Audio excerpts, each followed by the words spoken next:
So I was going to flick through a few articles today, which are that I found in the last few weeks that I thought were interesting. I'm just going to make a brief comment on them, and one of them is about the Atlantic Council. One of them is about Palestinians and how now they're eating out of garbage bins in Gaza. That's how bad it is in this apartheid state of Israel. Another one is about from Eyes Left podcast, how soldiers are getting on, being interviewed, and saying how they could, they're saying fairly unkind things about the recruiters that managed to get them into the military, how they lied to them. And Mike Preisner was saying how that's not going to last because the military wouldn't want soldiers speaking out against the lying tactics of recruiters. And what would you tell your recruiter right now? Fucking die. What would you tell your recruiter right now? I don't even remember that. Why didn't you tell me to replay? What would you tell your recruiter right now? Eat shit and die, you fat bitch. What would you tell your recruiter right now? Fuck you in and you. What would you tell your recruiter right now? Bitch, kill yourself.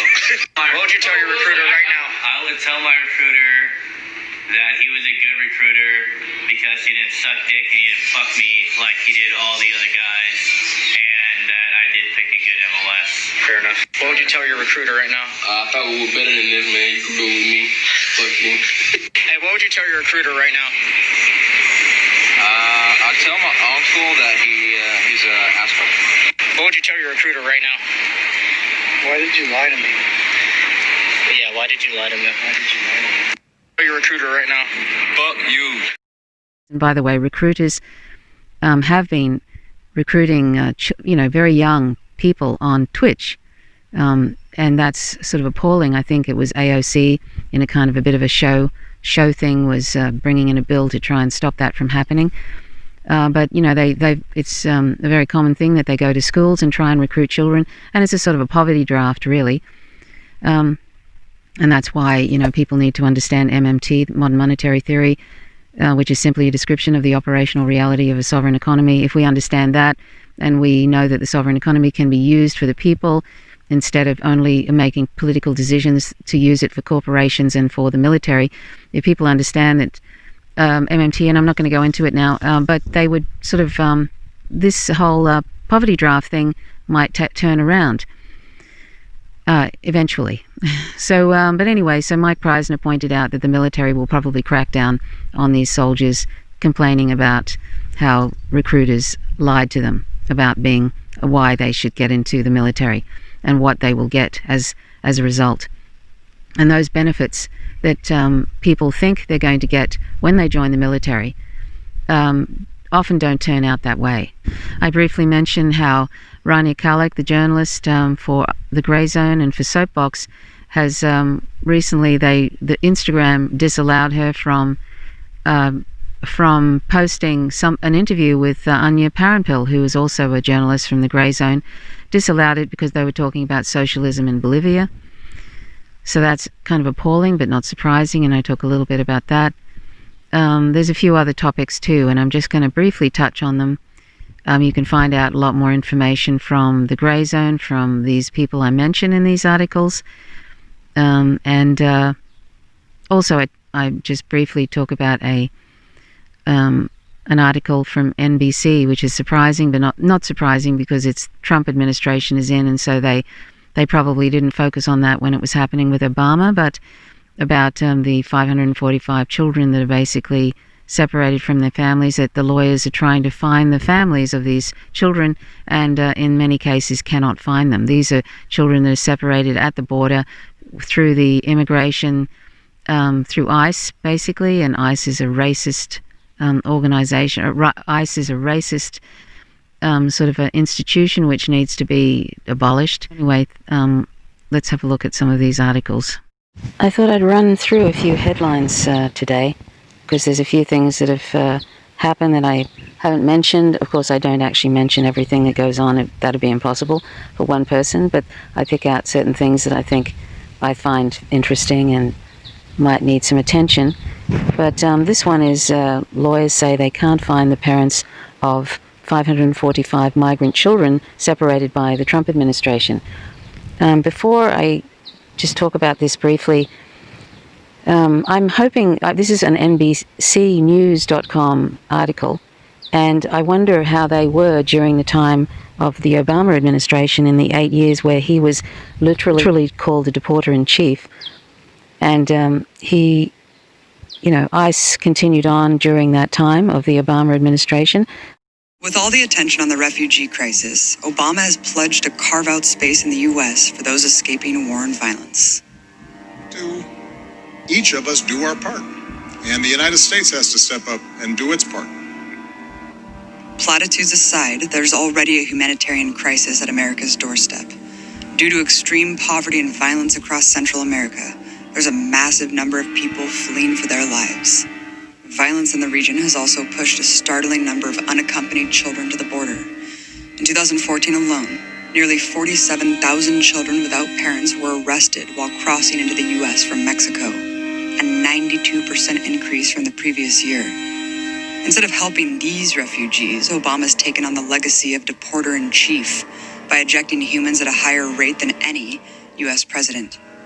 During the first 5 years of his term, Obama oversaw the deportation of 2 million people, more than Bush's entire tenure. Families are being torn apart by these policies.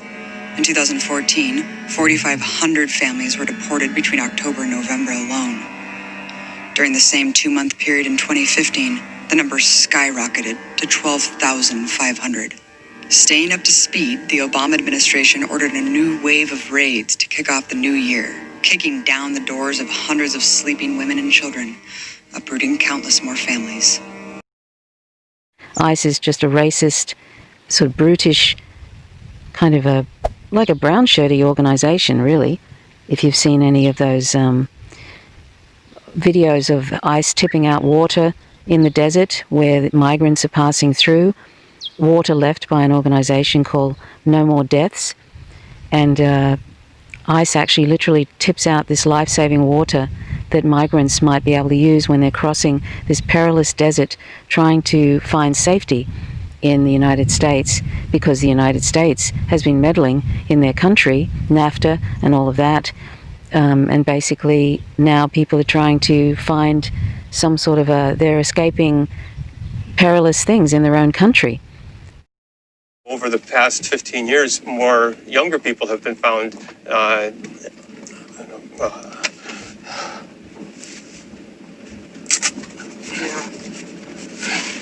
One of my friends who got a ticket for littering, the first one that I know of, found a 14-year-old girl. Oh my God. How long was she out there?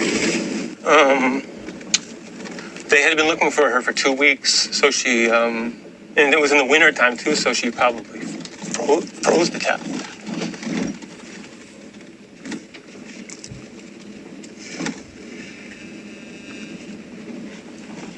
And we have a monument there where they found her.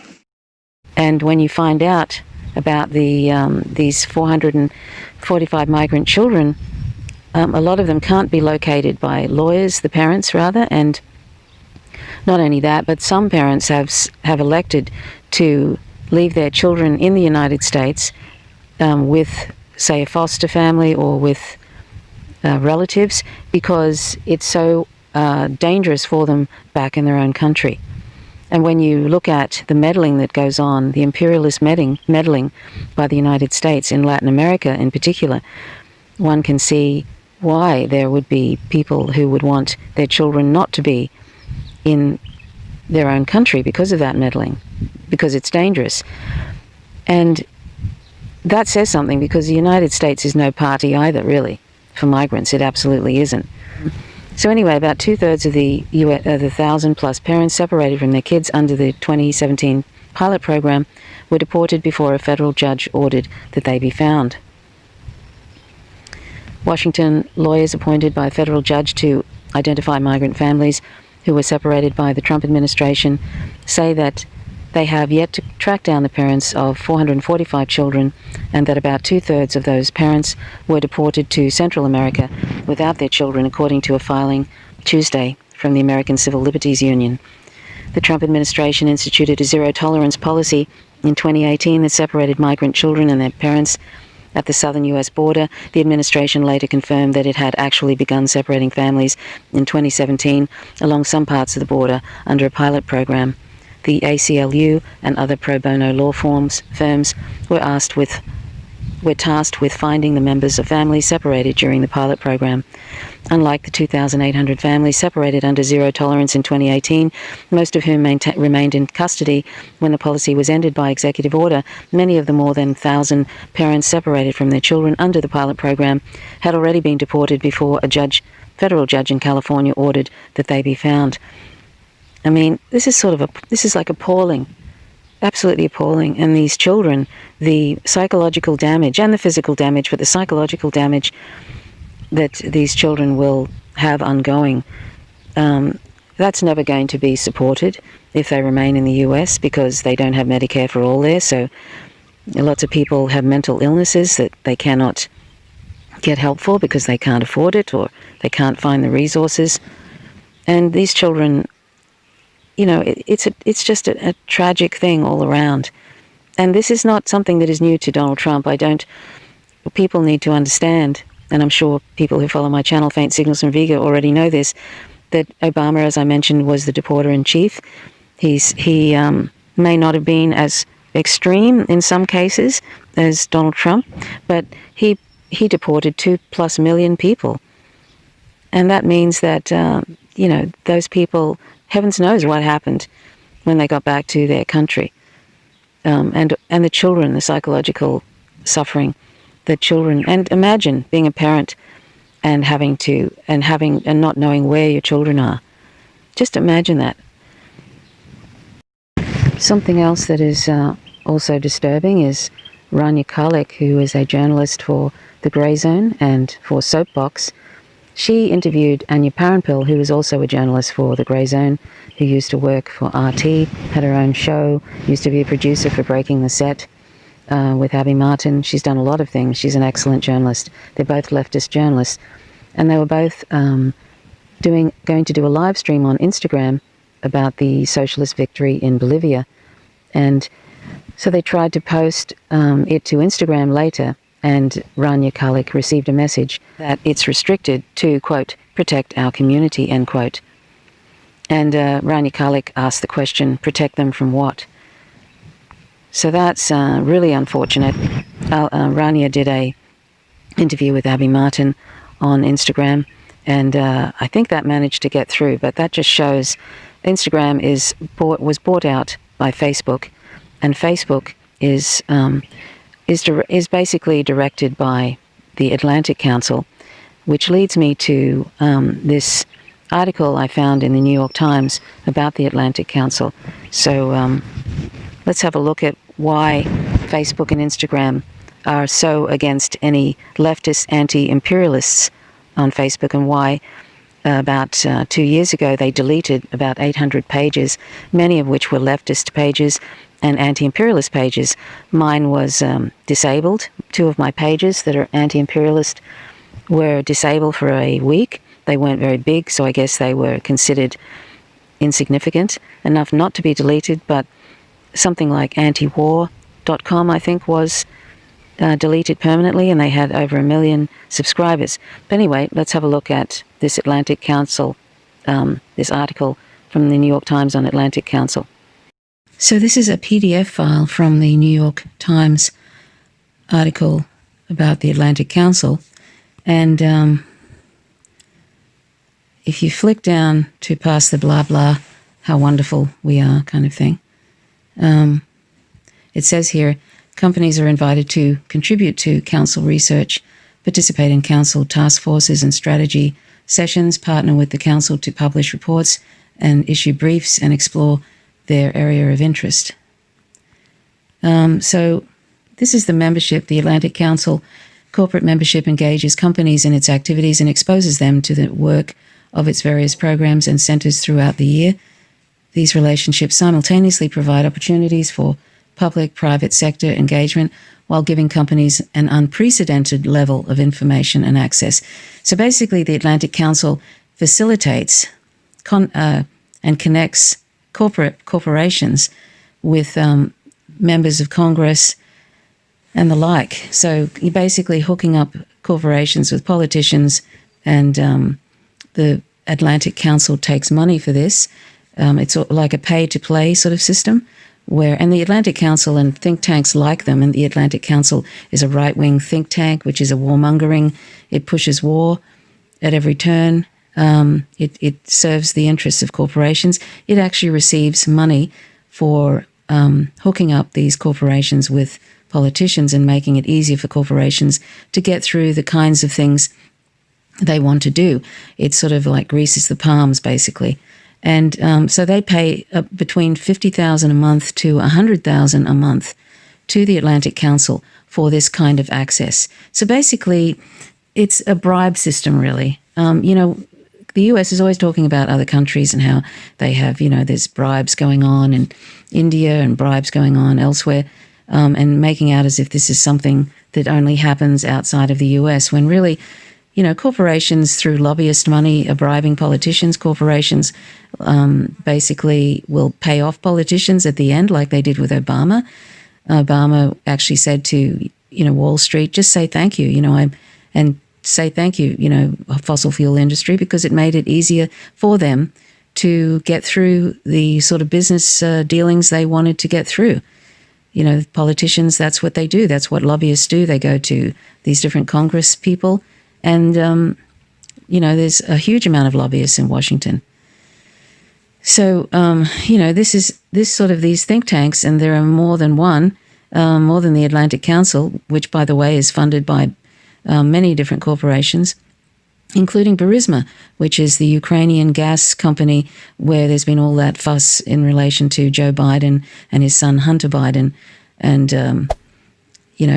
Hunter Biden being on the board of Burisma and receiving, $50,000 a month. And I think Joe Biden probably helped him get that position, and then Burisma gets access to Joe Biden.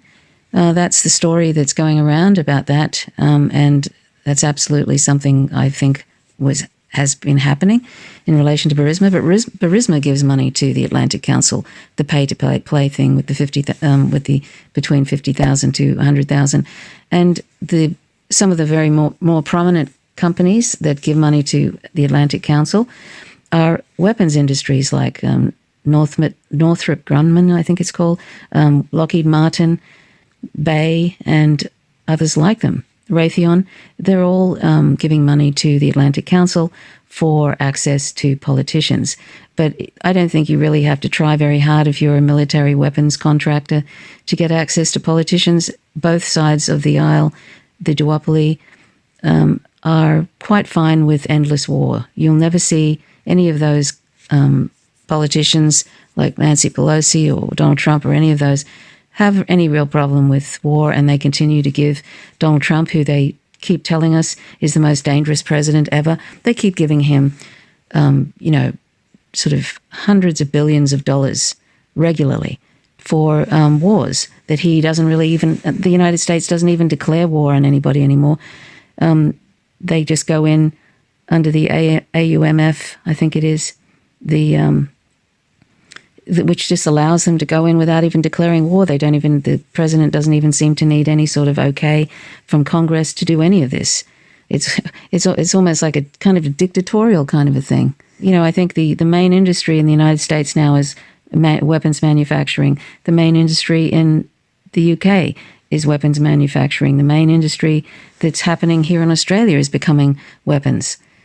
So, when you have a hammer, everything looks like a nail. When you're going to find find a reason to ramp up weapons manufacturing, selling weapons to Saudi Arabia, which Australia does, during a genocide in Yemen, which the Saudis, backed by the US, have been doing since I think the last few years at least. Anyway, the Atlantic Council is a real problem, just like I think the Brookings Institute is also another one that puts through dodgy deals in a pay-to-play system. It's something worth looking at, this New York Times article. I'm not going to go through all of it, but you can see how corrupt this is, that this is what they allow. It's a huge amount of money passing through for access to politicians. So anyway, I'll let you look at that. As you would know, the Janine Arnez, who was the part of the right-wing US-backed coup in Bolivia, she and her fellow treasonous cronies are wanting to flee the Bolivia after Arce's victory. With the victory of the movement towards socialism, MAS, in the Bolivian elections October 18th, the de facto coup government presided over by Janine Arnez has requested visas from the United States for its officials, according to a US-based network. And as you know, the US was heavily involved in the right-wing coup that removed Evo Morales about a year ago. They're fleeing the sinking ship, and well, it's not sinking really. It's going to do very well now since these right-wing Christian fascists are sort of leaving after MAS had a resounding victory in Bolivia just recently. So that's good news. I hope they stay out, but I don't think the US miss a beat when it comes to meddling, and I'm sure they have Plan B, Plan C, Plan D, and right up to Plan Z of how to continue meddling to overthrow the Bolivian government, the movement towards socialism, because they're very interested in Bolivia's lithium. They want to go in and they want to send all their corporations in and rape and pillage the country and make the indigenous people poor, really, really poor once again. Something that Evo Morales had managed to pull them out of poverty. And that's why he was so popular. And this is what the US does. So, but let's hope that Bolivia gets a break from these coups.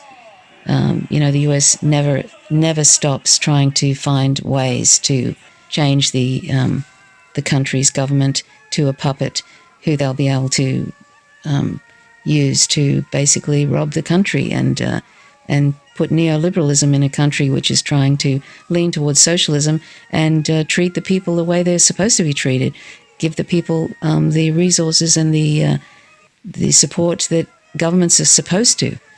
And speaking of socialism, Mike Preisner, one of the people behind the Empire Files, writes, while both candidates run on anti-communism as a central campaign platform, both attacking the other as, quote, socialist, end quote, favorably of socialism is at an all-time high, 43% of Americans, 50% of young people, and membership in socialist organizations surging to highest level in my lifetime.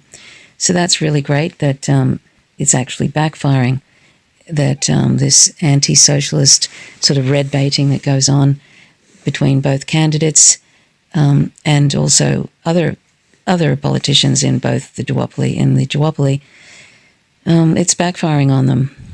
Because people, the proof is in the pudding that end-stage capitalism, neoliberalism is a disaster. And, they can say all they like, oh, the economy is booming as Trump goes on, while there's 40 million people sort of in dire straits, and there's many, many, many millions facing eviction and permanently losing their jobs, becoming long-term unemployed and so forth. So this person says, I saw a Biden ad claiming Trump would bring about socialist spending on healthcare. Our political system is so effed.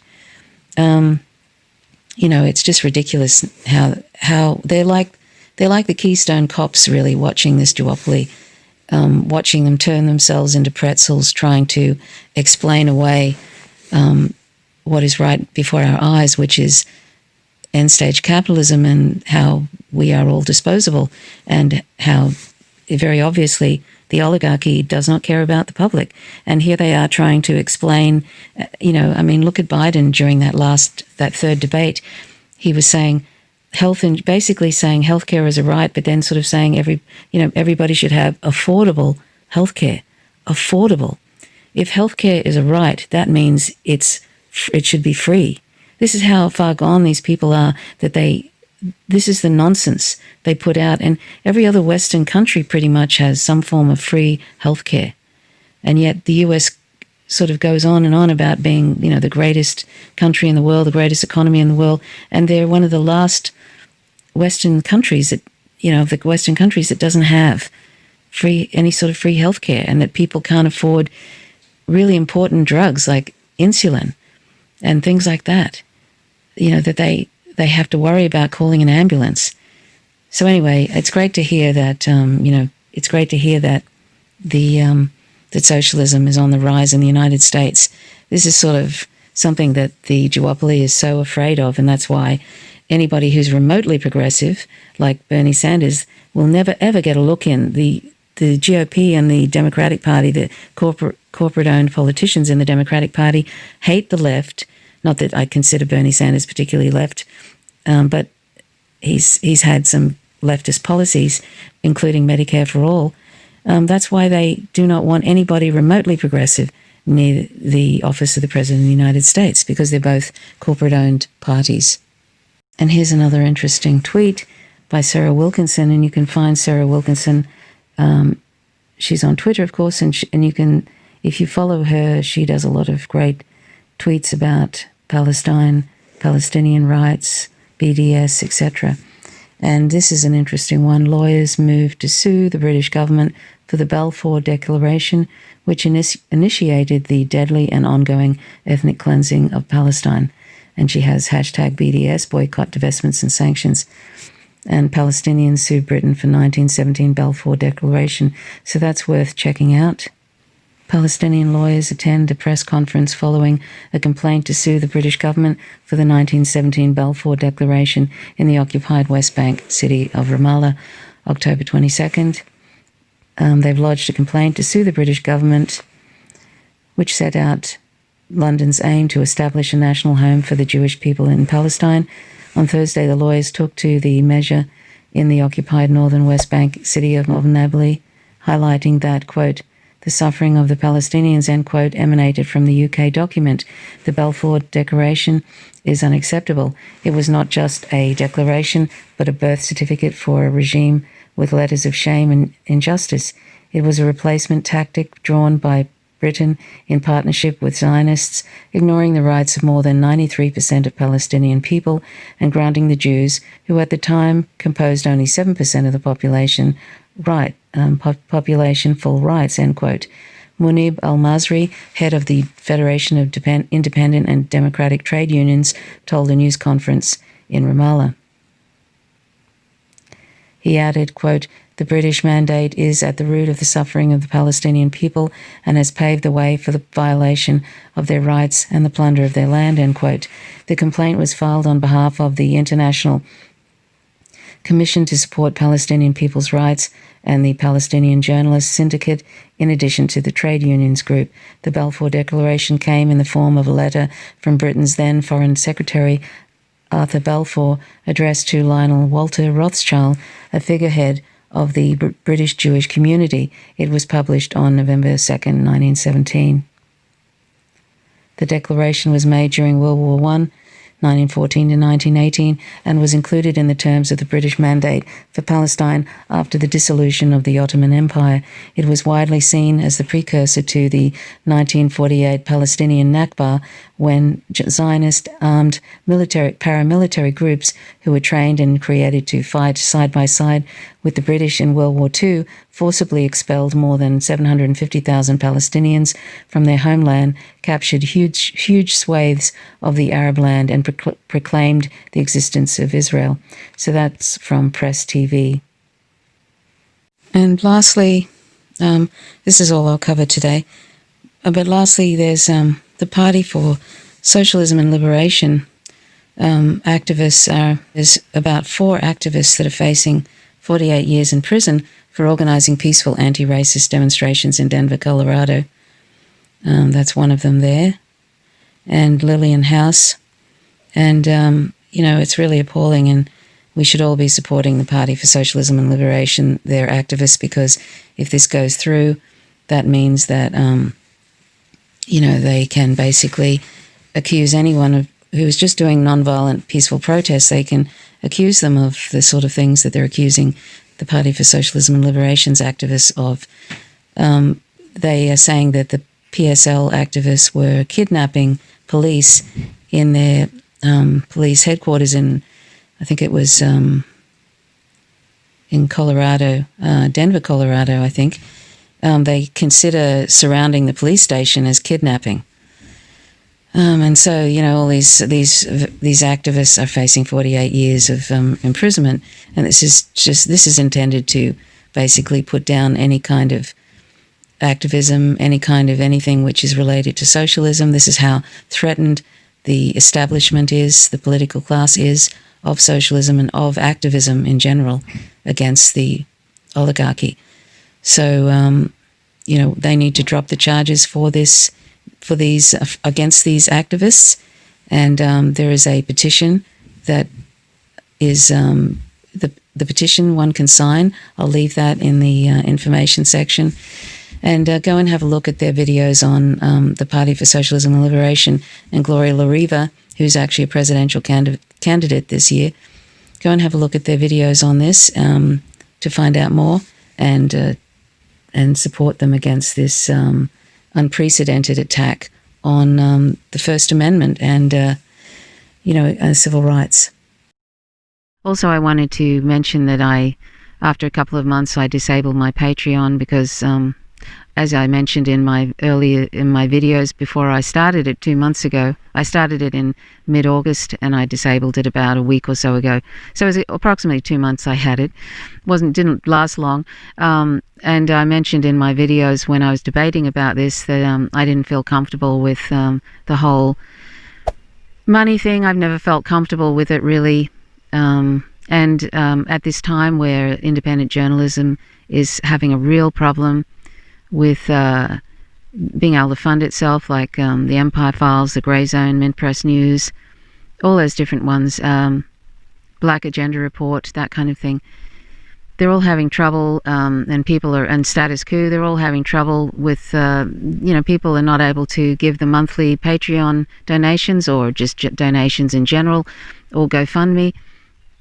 And I think, well, I would prefer people pay, any one of those independent journalism sites, Patreon, monthly Patreon donations or GoFundMe or whatever. I'd prefer that than people giving me money, because ultimately they're the ones that are the sources of information that I mention. I don't live in the United States. I'm not a journalist whatsoever. I do commentary on these various articles that I find interesting. That would be more preferable to me if people subscribed and made monthly donations to those various left journalist sites. The Empire Files, I think, probably I would put at the top, and then Media Roots Radio, and then the Grey Zone, Mint Press News. But really, that doesn't mean that I find any one of those more important than the other. But I think the Empire Files doesn't get the sort of attention that it should. They put out programs every month, so they're not really out there sort of as frequently as these other various news sites. But the quality of their journalism is really incredible. So I hope people will consider that. So the basic gist of why I disabled it really is that, and also I don't feel comfortable. I've never felt comfortable with money, and I've been doing the last 15 years of sort of activism and education, particularly about veganism. I've been doing that for I haven't been doing that with any sort of viewer-funded money, any sort of money from anywhere, advertising or anything. So so I guess I'm just used to that. So that's why I disabled the Patreon. Maybe later down the track I might sort of launch it again, but I don't think so. But who knows? I never say never, but I doubt very much whether I will. And thanks to those people who did contribute, I really appreciate it, even if it was only 2 months and short-lived. I appreciate that. And I don't ever expect, as I've mentioned in those videos when I was debating this, I don't expect that people don't value any sort of work if they're not contributing money. I don't equal paying money as valuing somebody's channel or their whatever. And as I say, I'm not a journalist. I'm just a leftist activist who wants certain things. I want the world to change. I want disaster, end-stage capitalism to end. I want imperialist wars, never-ending wars to end. I want a whole bunch of things to change. I want people to go vegan. I want, because animals are not our property and it's terrible violence, there are a whole bunch of things that I want to change. I want to see changed, and that starts, of course, with each of us. That's why it's easy to go vegan. You don't need any permission from anybody to do that, and it makes a tremendous difference to the planet, and it makes a tremendous difference, of course, to the lives of these animals bred into existence to be used as resources. So I thank you very much. If you don't, when you see me do a vegan video, and if it is ever monetized, that money goes to a vegan animal sanctuary. And I hope that if you aren't vegan and you see those occasional vegan videos, which I tend to do probably once every 6 videos, something like that, but I usually mention veganism within most of my videos anyway, because I don't see it as not connected to imperialism and all of that. It's very connected to all these other forms of discrimination, all these forms of oppression, colonization, etc. But if you see those vegan videos and you're not interested in it, consider having a look at it anyway. But also, don't unsubscribe just because you think, oh no, well, I'm not interested in veganism and I don't want to hear that. Just think about why you have that urge to unsubscribe. Think about why that is, and then maybe watch the video. And thanks so much for watching. Thanks for subscribing. Don't forget to click the notifications bell. And I hope that you're not going insane with the coming election in the US. It's very, very, I'm sure, distressing for most people to have to witness the sideshow, the carnival, the political theatre that really doesn't mean anything in the end. It's just a duopoly performing for the public. And when they get in, they'll forget the public and serve the corporations. As Chris Hedges said, the Democratic Party is not a political party. It just serves the duopoly oligarchy, really, is what it does.